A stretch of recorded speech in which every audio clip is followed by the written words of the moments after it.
주일 오후 하나님께서 우리에게 주신 말씀은 신약 야고보서 5장 13절에서 16절의 말씀입니다. 신약 야고보서 5장 13절에서 16절의 말씀을 이제 봉독합니다. 하나님의 말씀을 경청하십시오. 너희 중에 고난당하는 자가 있느냐? 그는 기도할 것이요. 즐거워하는 자가 있느냐? 그는 찬송할지니라. 너희 중에 병든 자가 있느냐? 그는 교회의 장로들을 청할 것이요. 그들은 주의 이름으로 기름을 바르며 그를 위하여 기도할지니라. 믿음의 기도는 병든 자를 구원하리니 주께서 그를 일으키시리라. 혹시 죄를 범하였을지라도 사하심을 받으리라.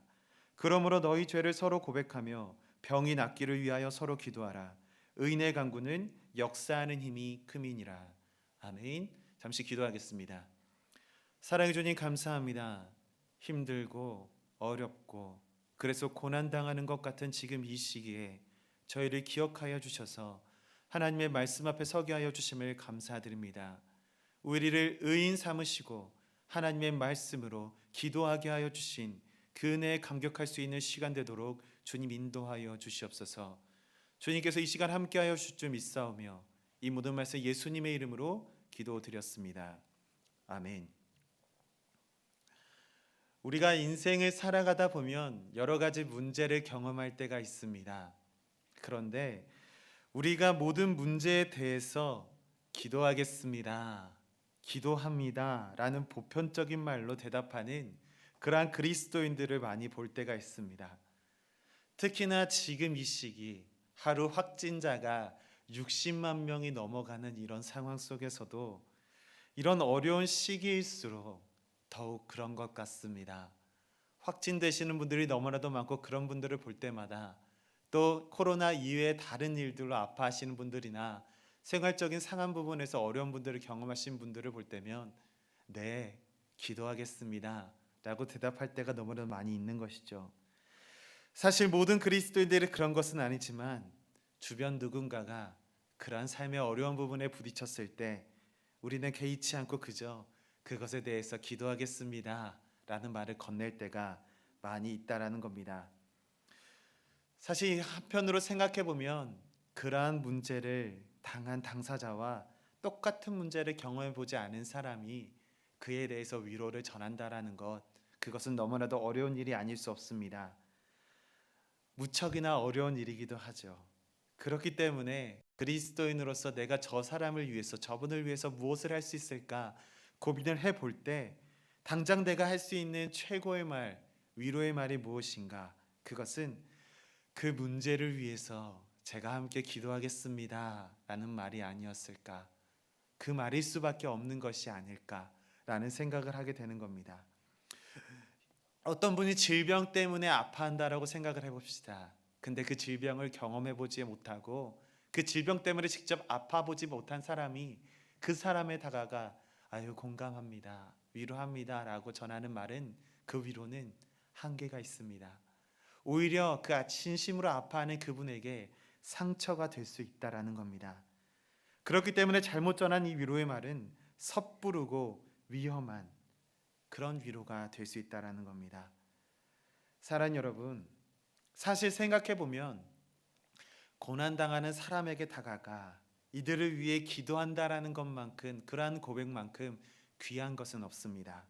하지만 하나님의 사랑 그리고 이웃사랑이라는 새 계명을 선포하여 주신 예수 그리스도의 그 마음을 생각해 볼 때, 그리고 친구를 위하여 목숨을 거는 것보다 더 큰 사랑, 더 고귀한 것은 없다라고 말씀하여 주신 주님의 말씀, 그 의미를 생각해 볼 때 고난을 당하는 이들을 위하여 기도한다라는 것, 이것만큼 귀한 것은 없다라고 우리는 생각해 볼 수가 있는 겁니다.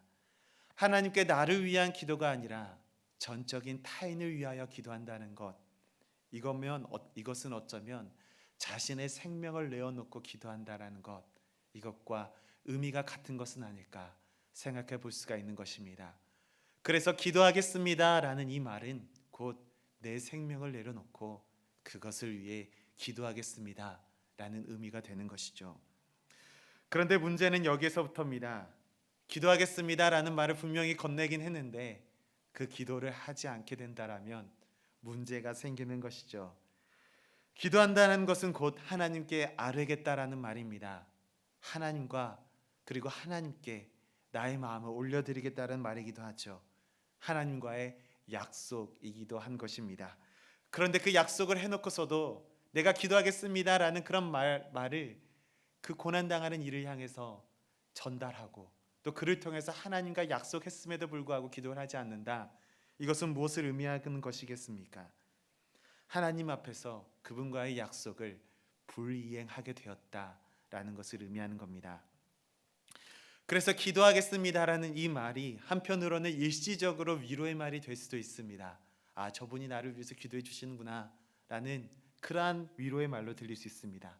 그런데 자칫 피상적이고 뻔한 거짓된 위로, 상처를 입히는 날카로운 무기가 될 수 있다라는 점을 우리는 기억해야 한다는 것이죠. 저는 이런 말씀, 이런 생각을 묵상하면서 이런 생각이 들었습니다. 기도하는 것도 결코 쉬운 일이 아니구나. 여러분도 그렇게 느껴지고 그렇게 생각될 때가 있지 않으십니까? 기도하는 것은 너무나도 어려운 일이다 라는 생각 말입니다. 저 또한 교육자로서 많은 성도님들의 어떤 그런 상황과 그런 이유들을 들으면서 많이 대답하곤 합니다. 네, 그렇죠. 저도 많이 기도하겠습니다. 네, 권사님, 네, 집사님, 네, 기도드릴게요 라고 대답을 많이 하곤 합니다. 그런데 뒤돌아보면 습관적으로 이런 말을 내뱉고 있는 제 자신을 발견할 때가 있었다라는 것이죠. 분명히 기도는 제가 제 시간을 조금만 쪼개기만 해서 나의 시간을 쪼개서 조금만 노력을 하면 할 수 있는 그런 것이 바로 기도이기도 합니다. 그런데 그보다 먼저 더 중요한 사실이 있다라는 점을 깨달아 알게 됩니다. 그것이 무엇입니까? 기도하기 위하여, 기도를 위한 기도가 우리에게 필요하다라는 사실입니다. 사랑하는 여러분, 기도하기 위하여 기도를 한다. 여러분이 조금은 아리송한 이야기이기도 합니다. 신앙이 좋은 친구들 사이에서는 농담 삼아서 이런 이야기를 하곤 하죠. 물론 저도 이렇게 이야기한 적 있습니다. 아, 내가 기도빨이 좀 좋아. 그러니까 내가 좀 너를 위해서 기도해 줄게 라는 말입니다. 그런데 시간이 지나고 되돌아보면 이것이 얼마나 교만한 말이었는지 되새겨보게 되었다는 사실이죠. 내가 기도빨을 받는다? 이것이 무엇을 의미하는 말입니까? 내가 그냥 마치 기도만 하면 이루어진다라는 말을 내포하고 있는 것이죠. 근데 이 말을 좀 더 뒤돌아봐서 생각을 해본다라면 하나님의 개입이 먼저 있기도 전에 그냥 내가 기도하면 이루어진다라는 어쩌면 미신적인 신앙으로 변질될 수 있는 그러한 무서운 말이기도 한다라는 겁니다. 사랑하는 여러분, 신앙인에게 있어서 기도는 매우 중요합니다. 때려야 뗄 수 없습니다. 신앙인에 있어서 기도는 호흡과 같습니다. 하나님과 소통하는 소통의 장이기도 합니다. 그런데 그런 것이 너무나도 중요한 것을 너무나도 잘 알고 있기 때문에 오히려 소홀해지는 부분이 없지 않아 있다라는 겁니다. 여러분, 우리는 부모님의 사랑이 너무나도 우리에게 중요합니다. 우리가 성장하고 지금까지 자라올 수 있었던 것도 부모님의 사랑이 있었기 때문이죠. 너무나도 중요합니다. 너무나도 중요하고 내 인생에 뗄 수 없는 부모님을 우리는 인식하고 있습니다. 그런데 어느 순간 부모님의 사랑이 당연히 내게 있어야 되는 것처럼 소홀히 여길 때가 있다라는 것이죠. 기도도 마찬가지입니다. 너무나도 중요한 것이지만 중요하기 때문에 그냥 당연히 내게 있는 것처럼 여겨지면서 소홀히 여겨지는 그러한 부분은 있지 않으십니까? 여러분, 기억하셔야 됩니다. 기도는 하나님과 우리를 잇는 장소라는 사실입니다. 좀 더 하나님과 깊은 교제를 나누기 위해서 우리는 기도 가운데, 우리의 기도 가운데 하나님께서 임재하시고 그 가운데 일하여 주시기를 바라는 마음으로 우리는 기도의 자리로 나아가야 한다는 겁니다. 그래서 저는 여러분들에게 이렇게 말씀드린 겁니다. 기도를 위하여 기도해야 합니다. 여러분, 엉뚱한 말입니다. 그러나 하나님의 개입 없이는 우리의 기도는 단순히 중얼거림에서 그치고 마는 일이 될 수도 있다는 겁니다. 현재가 어려운 시기를 보내고 있는 만큼 지금 이 상태, 우리가 지나가는 이 어려운 시기를 보내고 있는 이 순간이야말로 우리의 기도가 하나님의 능력을 덧입는 기도가 될 수 있도록 하나님께 간구해야 한다는 것입니다. 주께서 개입하셔서 역사하는 간구가 되실 수 있도록 주님께서 내 입술을 활용하셔서 내 입술에서 나오는 모든 기도와 간구가 하나님의 그 능력을 통하여 펼쳐지는 일이 그 역사심이 드러날 수 있도록 우리는 간구해야 한다는 겁니다. 그 이유가 무엇입니까? 의인의 간구는 역사하는 바가 크기 때문입니다. 오늘 말씀을 통하여 주시는 첫 번째 메시지는 이것입니다. 함께 읽겠습니다. 시작. 기도는 있어도 없어도 되는 것이 아니라 늘 붙들어야 하는 성도의 무기입니다. 오늘의 본문 말씀 13절의 말씀입니다. 너희 중에 고난 당하는 자가 있느냐? 그는 기도할 것이요. 즐거워하는 자가 있느냐? 그는 찬송할지니라. 여러분은 주로 언제 기도를 하십니까? 식사하실 때? 물론 식사 기도를 하시겠죠. 간절한 바람이 생겼을 때? 아니면 혼자 이겨낼 수 없는 그러한 고난이 다가왔을 때? 아니면 생각지도 못한 너무나도 기쁜 일이 생겨났을 때? 여러분, 과연 여러분은 언제 기도를 하십니까? 저도 생각을 해보면 언제 제가 스스로가 기도를 많이 했을까라고 생각을 해보니까 몸이 안 좋을 때 참 많이 기도를 했던 것 같습니다. 석 달에 한 번씩 허리가 강직이 오고 신경이 눌려 기어다니는 생활을 해야 하는 때가 옵니다. 그때마다 하나님께 가장 편한 자세, 엎드리는 자세로 기도를 하죠. 하나님, 또 아프게 하시네요? 라는 기도를 말입니다. 여러분, 몸이 견딜 수 없이 아파올 때 기도하는 모습 제 스스로가 많이 경험하곤 합니다. 이처럼 우리는 고난이 닥쳤을 때 그때서야 비로소 기도를 하고 주님을 찾는 일이 우리에겐 일어나고 있습니다. 단순히 평안한 날을 지속할 때는 잠깐 주님과의 소통, 주님과 만나는 장인 기도와 그 장소에서 떨어져 있다가 내가 힘들 때 어려울 때 그제서야 다시 주님을 찾는 일들이 우리 가운데 많이 일어나고 있진 않은가, 내 스스로에게 일어나고 있진 않는가 우리는 물어보아야 한다는 겁니다. 사랑하는 여러분, 고난당할 때에 기도하는 것은 어쩌면 쉬운 일입니다. 그런데 즐거워할 때에는, 오히려 우리에게 기쁘고 평안이 넘치는 날에는 방종에 빠지기 쉽다는 사실 우리는 기억해야 합니다. 방종이라는 것이 무엇입니까? 그냥 바라만 보고 있다는 겁니다. 아무것도 없는 것처럼 그냥 지나갈 일처럼 쓱 스쳐 지나가 버리는 겁니다. 힘들 때나 어려울 때나 기쁠 때나 슬플 때나 내 마음에 안식이 넘치거나 평안이 넘칠 때에도 날마다 우리가 주님을 바라보며 기도하는 그러한 신앙의 호흡을 우리가 해낼 수 있어야 한다는 겁니다. 여러분, 한 재밌는 예화를 제가 읽어보았습니다. 그 예화를 한번 소개해 드릴까 합니다. 어떤 왕이 신하들과 식사를 하고 있었다고 합니다. 근데 왕이 유심히 신하들의 모습을 바라보았더니 왕이 신하들이 어떤 모습을 하고 있느냐, 식사 때마다 감사 기도를 드리지 않았던 겁니다. 그래서 이 왕은 이 신하들을 좀 교훈해야겠다라고 생각을 한 모양입니다. 그래서 어떠한 한 가지 어떤 일을 모략하고 계획을 하였는데, 그래서 하루는 왕이 그 식탁의 자리, 신하들과 먹는 식탁의 자리에 거지 한 사람을 초대했다고 합니다. 그래서 그 거지는 이제 그분은 오셔가지고 너무나도 왕의 진수성찬을 먹으면서 진짜 분수에 맞지 않은 엄청나게 맛있는 음식을 먹었던 것이죠. 허겁지겁 먹었습니다. 그 자리에는 물론 신하들도 있었습니다. 그리고 그 식탁의 자리가 끝났습니다. 너무나도 배부른 거지는 왕의 그 친절과 그리고 너구람에 대해서 한마디도 감사의 말도 하지 않고서는 그냥 아유 배부르다 하고 나가버리는 겁니다. 여러분, 그것을 바라보는 신하의 마음은 어땠을까요? 너무나도 은혜를 모르는 데 대해서 기가 막히고 화가 나가지고 막 비난을 하는 겁니다. 막 욕설을 내뱉는 겁니다. 아니 어찌 분수도 맞지 않는 자리에 초대를 받아서 그렇게 맛있는 음식을 대접받았는데도 어떻게 한마디의 감사의 말이 어린 그런 말을 하지 않고 저렇게 떠나가 버릴 수가 있는가, 붕괴를 하는 겁니다. 그럴 때 왕은 그 신하들에게 이런 말을 했습니다. 그대들도 이 거지와 똑같소. 그대들도 모든 것을 거저주시는 하나님께 감사드리지 않고 있지 않소? 라는 말입니다. 사랑하는 여러분, 우리의 삶의 모습도 이와 같지 않습니까? 우리에게 당연히 주어지는 것은 없습니다. 하나님께서 덧입혀 주시기 때문에 우리가 나의 나된 삶을 누리고 있는 겁니다. 그래서 우리는 언제 더 많은 기도를 드려야 하는가에 대한 그 고민을 하는 것보다는 어떻게 더 자주 주님께 기도할 수 있는가, 이것을 고민하는 우리가 되어야 한다는 것이죠. 여러분, 이러한 기도는 분명 성도의 무기가 될 것입니다. 오늘 본문 말씀에서 주시는 두 번째 메시지는 이것입니다. 기도의 능력은 예수 그리스도의 이름에 있습니다. 기도의 능력은 다른 것에 있는 것이 아닙니다. 예수 그리스도의 이름에 있다는 사실이죠. 오늘의 본문 말씀 14절의 말씀을 함께 읽겠습니다. 시작. 너희 중에 병든 자가 있느냐? 그는 교회의 장로들을 칭할 것이요 그들은 주의 이름으로 기름을 바르며 그를 위하여 기도할지니라.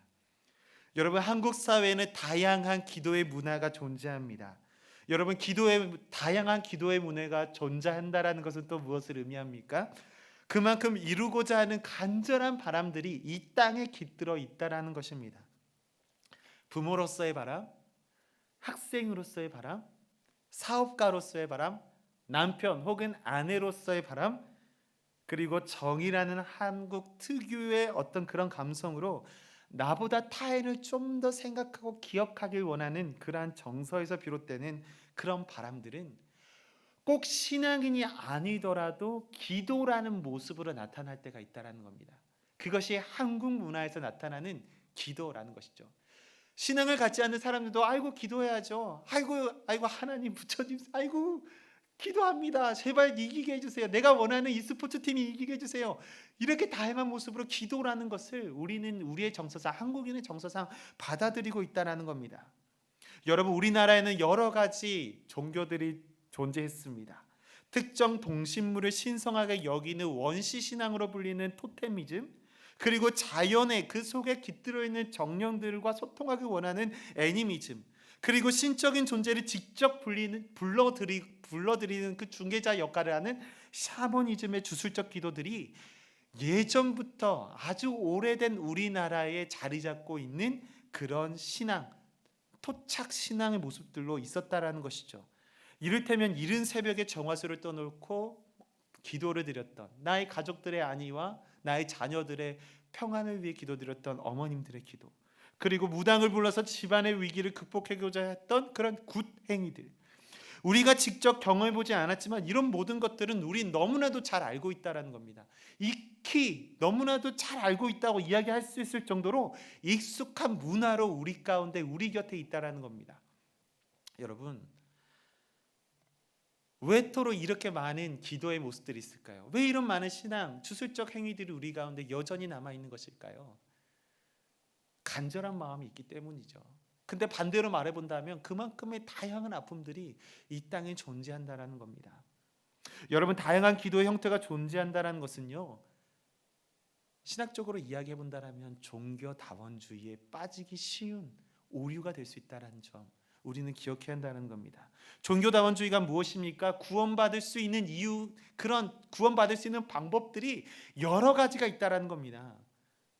꼭 예수 그리스도를 통해서만 아니더라도 우리가 선한 일을 하고 착한 일을 하는 것만으로도 구원에 이를 수 있다는 그런 마음들, 그런 생각들이 평배에 있을 수 있다는 겁니다. 신앙인들조차도 그렇습니다. 우리가 좀 더 주님의 이름으로 착한 일을 하고 선한 일을 행하면 주께서 나를 어여삐 여기시고 나를 주님의 자녀, 나 천국된 백성으로 구원해 주시지 않을까라는 생각, 기복신앙에 빠져 있을 때가 많다라는 것이죠. 여러분, 이런 마음으로 드리는 기도는 주술적 기도, 샤머니즘의 기도와 다를 바가 없다라는 겁니다. 여러분, 우리는 분명히 기억해야 합니다. 우리의 구원은 오직 예수 그리스도의 보혈의 능력으로만 가능하다라는 겁니다. 그분의 이름에만 능력이 있는 겁니다.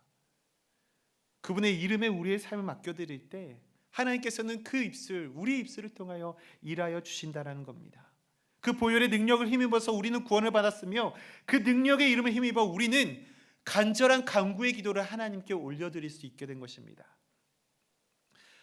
안산제일교회 원로 목사님이신 고훈 목사님께서 이런 경험을 하실 수 있다고 합니다. 그대로를 한번 읽어드리겠습니다. 목사 2분과 스님 3분이 지역신문사 주관으로 오찬 기도회를 가진 적이 있다. 불교인 대표로 스님이 기도하고 기독교 대표로 내가 기도를 맡았다. 어색한 오찬 기도였으나 스님이 진지하게 국가와 그 시정을 위해 기도를 하고 마지막엔 하나님과 부처님 이름 합하여 기도합니다라고 했다. 나는 그때 아멘이라고 말할 뻔했다. 내가 기도할 차례가 되어 조국과 국가 안정을 위해 기도하고 예수님 이름으로 기도합니다라고 했다. 나는 그 후 스님들과 기도에 갖기가 두려웠다. 이것은 종교다원주의다.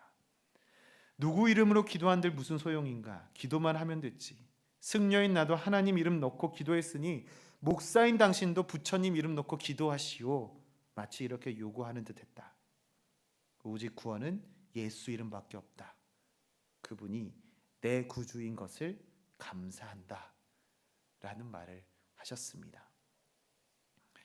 사랑하는 여러분, 구원은 오로지 예수 그리스도의 이름으로 이루어진 겁니다.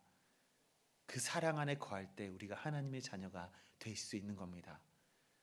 그 하나님의 은혜 안에 거하는 자, 그런 사람들을 하나님은 의인이라 칭하여 주셨습니다. 그리고 그 의인이 기도하는 바, 우리가 기도하는 모든 것들, 그렇게 인정하는 모든 신앙인으로 고백하는 예수 그리스도를 주라 고백하는 모든 이들을 의인으로 부르셨고, 그런 의인된 우리가 기도하는 의인의 간구가 능력이 있다. 오늘 말씀 속에서 이야기를 해주고 계시는 것입니다. 오늘 본문 말씀에서는 이렇게 이야기합니다. 병든 자가 있을 경우 교회 장로들을 청할 것이고, 또한 그들은 주의 이름으로 그 병든 자에게 기름을 부으며 그를 위하여 기도할 것이라 라고 명하여 주고 계십니다. 여러분, 이 본문에서 가장 중요한 표현은 다른 것에 있지 않습니다. 주의 이름으로 기도하라는 겁니다. 주의 이름으로 간구하라는 겁니다. 다른 것에 능력이 있지 않다라는 겁니다. 그냥 기도하는 행위 자체에 능력이 있다는 것이 아닙니다. 주의 이름으로 기도할 때 그 기도의 능력이 덧입혀지는 겁니다. 우리가 마지막으로 기도할 때마다 예수님의 이름으로 기도합니다 라고 고백하는 것에도 이 이유가 있는 겁니다. 여러분, 요한복음 14장 13절 14절에서는 이렇게 이야기하고 있습니다. 너희가 내 이름으로 무엇을 구하든지 내가 행하리니 이는 아버지로 하여금 아들로 말미암아 영광을 받으시게 하려 함이라. 내 이름으로 무엇이든지 내게 구하면 내가 행하리라. 우리 주님께서 이렇게 말씀해 주고 계신 것입니다. 여러분, 주님의 이름으로 구하십시오. 주님의 이름으로 간구하십시오. 주님의 이름으로 다른 이들에게 기도를 해주시라 청하십시오. 그리고 주님의 이름으로 다른 이들을 위하여 간구하십시오. 그렇게 되면 하나님께서는 의인된 우리의 기도를 들으시고 우리의 간구를 따라 일하여 주신다라는 사실입니다. 오늘 말씀을 통하여 주시는 세 번째 메시지는 이것입니다. 하나님께서는 의인의 간구를 사용하십니다. 오늘의 본문 말씀 15절과 16절의 말씀입니다.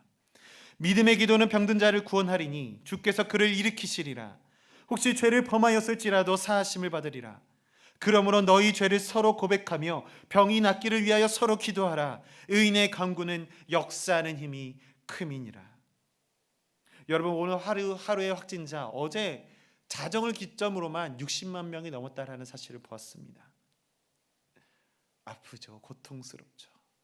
이 때문에 하루에 죽어가는 분들도 너무나도 그 수가 늘어나고 있는 것을, 이 아픈 현실을 우리는 마주하고 있다는 것입니다.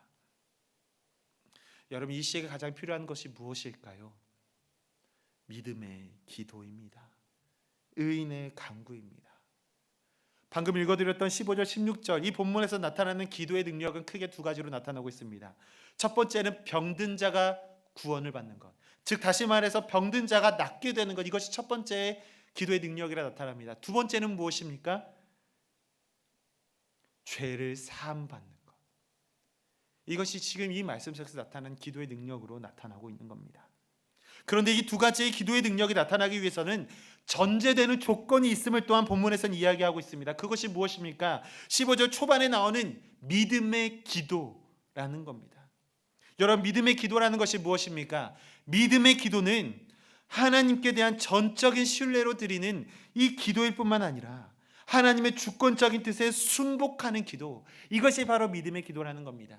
나의 뜻에 맡겨드리는 기도가 아니라 내가 선하다고 느끼는 것에, 그것에 의해서 필요가 느껴져서 드리는 기도가 아니라 오로지 하나님의 뜻에 순복하는 마음, 그 마음을 올려드리며 간구하는 것들이 믿음의 기도여야 한다라는 겁니다. 여러분, 여기에 기도라는 단어에 믿음에라는 수식어구가 붙었습니다. 병든 자를 치유하며 죄 사함을 받는 능력이 믿음을 요구하는, 기도 가운데 우리에게 요청하시는 바 너희의 믿음이 있느냐 라고 말씀하여 주고 계시는 겁니다. 물론 14절에 나타난 병든 자에게 기름을 바르는 이 의학적 행위, 이 의학적 행위를 무시할 수는 없다 할지라도 분명한 것은 이 병을 낫게 하는 것과 죄 사함을 받게 하는 것, 그 전제되는 조건인데 그것이 무엇이냐? 믿음의 기도로 이루어진다는 사실, 우리에게 말씀하여 주고 계시는 겁니다. 여러분, 성경에서는 이 병과와 이 죄 사이에는 직접적으로 드러나지 않더라도 인과관계가 있다라는 사실을 분명히 말씀하여 주고 계십니다. 인간의 타락으로 인해서 창세기 3장에서는 타락으로 인한 이 수고라는 단어가 나타나여 주고 있습니다. 그리고 그 이후에 출애굽을 하면서 이스라엘 백성들은 하나님께 순종하면 병들지 않을 것이다라는 약속을 출애굽기 15장 26절에서 말씀에서도 하나님으로부터 그 약속, 언약의 말씀을 받고 있는 것을 우리는 볼 수가 있습니다. 신명기 28장에서는 하나님께 불순종할 경우 생길 수 있는 온갖 병들을 앓을 수 있다라는 그러한 경고의 말씀을 기록하고 있다는 사실도 우리는 볼 수가 있습니다. 더 나아가 신약에 나와서 예수님께서는 많은 병자들을 만나십니다. 그리고 많은 병자를 치유하시면서 꼭 이러한 말씀을 덧붙이시는 것을 우리가 볼 수가 있습니다. 너의 죄가 사하여졌느니라. 이 말씀의 선포를 받은 죄인이 그 병자가 자신의 자리를 털고 일어나는 것을 우리는 말씀을 통하여 많이 목격하였습니다. 이런 사실을 미루어 볼 때 죄와 병, 육신의 병은 때려야 뗄 수 없는 관계가 아닐까라고 우리는 생각해 볼 수가 있는 것이죠. 그런데 여러분, 여기서 오해하시면 안 됩니다. 그렇다면 여러분 가운데 행여나 내가 앓고 있는 병이 나의 죄 때문인가? 라고 생각이 들 수도 있다는 것이죠. 여러분, 그렇지 않습니다. 하나님께서는 이 땅에 말씀을 통하여 율법을 허락하여 주셨습니다. 말씀을 허락하여 주신 것, 율법이라는 것은 곧 계명이죠. 하나님께서 우리에게, 인간에게 주신 너희가 지켜야 할 규례다라고 주신 것입니다. 근데 성경에서는 율법을 죄를 깨닫기 위함임을 로마서 3장에서 이야기해 주고 계십니다. 로마서 3장 19절과 20절의 말씀을 읽어드리겠습니다. 우리가 알거니와 물은 율법이 말하는 바는 율법 아래 있는 자들에게 말하는 것이니 이는 모든 입을 막고 온 세상으로 하나님의 심판 아래 있게 하려 함이라. 그러므로 율법의 행위로 그의 의롭다 하심을 얻을 육체가 없나니 율법으로는 죄를 깨달음이니라 라고 말씀하여 주고 계십니다. 율법은 죄를 깨닫는 수단이 되었다라는 겁니다. 여러분, 율법은 그 자체로 우리의 삶을 주관하는 그 무엇이 되는 것이 아니라 우리의 죄를 깨닫게 해주시는 수단이 되었다는 겁니다. 율법은 신약 시대에 예수 그리스도께서 오셔서 모든 율법을 폐기하셨습니다. 하나님 말씀에 대신 예수 그리스도께서 우리의 모든 율법의 대신이 되어 주셔서 우리가 예수 그리스도의 그 이름 믿는 자마다 의인으로 칭함을 받는 은혜를 우리가 덧입게 되었다라는 사실입니다. 이제는 율법 외에 하나님의 한 의가 나타나 우리로 하여금 모든 죄로부터의 그러한 아픔과 고통과 질고로부터 자유함을 누릴 수 있도록 인도하여 주셨다는 사실입니다. 이를 통해서 우리가 더욱 하나님께 가까이 갈 수 있는 은혜를 우리가 누리게 되었다는 것이죠. 여러분, 우리가 헐벗고 아프고 고통당하는 것, 여러분, 이것이 어쩌면 주님께서 나를 더 사랑하신다는 사실을, 그 사실을 되돌아보라 주시는 하나님 말씀이 아닐까 우리는 생각해 보아야 한다는 겁니다. 질병을 고통스러운 나날들이 있을 때 하나님께서 예수 그리스도 통하여 우리에게 보여주신 바, 그가 나를 위해 목숨마저 내어놓고 자신의 생명을 드린 예수님의 고통을 우리의 죄와 더불어 그것을 잇대어 보면서 자신을 살펴보면서 더욱더 하나님과 깊은 교제로 살아가길 원하시는 하나님 마음이 이곳에 있는 것은 아닐까. 이런 마음으로 주님의 말씀을 받들어야 한다는 겁니다. 사랑하는 여러분, 하나님께서는 우리를 기도의 자리로 초청하여 주셨습니다. 우리를 예수님의 보혈로 말미암아 의로운 자 곧 의인으로 삼아 주셨고, 우리가 하는 기도를 의인의 간구, 의인의 기도로 칭하여 주셨습니다. 그리고 의인의 간구는 역사하는 바가 크니라, 그 힘이 크다라고 선포하여 주셨습니다. 오늘 본문 말씀을 통하여 약속해 주신 바는 다른 것에 있지 않습니다. 의인의 간구, 곧 예수 그리스도를 주라 고백하는 주님의 자녀된 우리 모두의 기도를 하나님께서는 들으시고 일하여 주실 것이다라는 사실입니다. 지금 이 시대는 고통스러워합니다. 너무나도 힘들어합니다. 무엇을 의지해야 할지 깨닫지 못하고 있습니다. 이 고난이 행여나 우리의 기도가 부족했기 때문은 아닐까? 성도된 우리가 우리들 스스로에게 물어봐야 한다는 겁니다. 하나님께서는 의인의 간구를 기다리고 계십니다. 여러분, 간구하는 의인이 되십시오. 이 시대에는 오히려 간구하는 의인이 부족할 수도 있습니다. 부족해서 지금 이 고난의 시기를 보내고 있는 것일 수도 있습니다. 여러분이 기도하는 의인이 되어 주십시오. 이후의 역사가 우리가 살았던 지금 고통당하고 있는 이 시대를 평가할 때 그 시대는 간구하는 의인이 없었던 시대였다라고 이야기되지 않도록 우리 모두가 간구하는 의인이 되기를 소망하는 겁니다. 지금 이 시대는 간구하는 의인이 필요합니다. 기도하겠습니다. 사랑하는 주님, 감사합니다. 우리로 간구하는 의인으로 부르셨던 주님의 그 은혜에 감격하며 나아갑니다. 주님의 이 말씀을 우리의 삶으로 받게 하여 주시고, 이 시기, 어려운 시기, 고통당하고 힘들어하고 모진 이 삶이라 할지라도 우리 주님의 간구하시는 그 의인의 간구함에 역사하시는 그 능력을 보시는 하나님의 그 능력에 잇대어 살아가는 주님의 자녀들 되도록 주님 인도하여 주시옵소서. 우리 가운데 역사하시는 주님을 바라봅니다. 주님 날마다 함께하여 주시고, 우리의 날마다 주님과 가까이 잇대어 사는, 주님과 소통하며 사는, 주님과 대화하는 사는 그러한 주님을 향한 우리의 호흡으로 주님과 우리의 삶을 맡겨드리는 우리 모든 삶이 될 수 있도록 주님 인도하여 주시옵소서. 우리의 모든 것 주님께 맡겨드리오며 여전히 우리와 동행하여 주시는, 우리 가운데 일하여 주시는 예수님의 이름으로 기도드렸습니다. 아멘.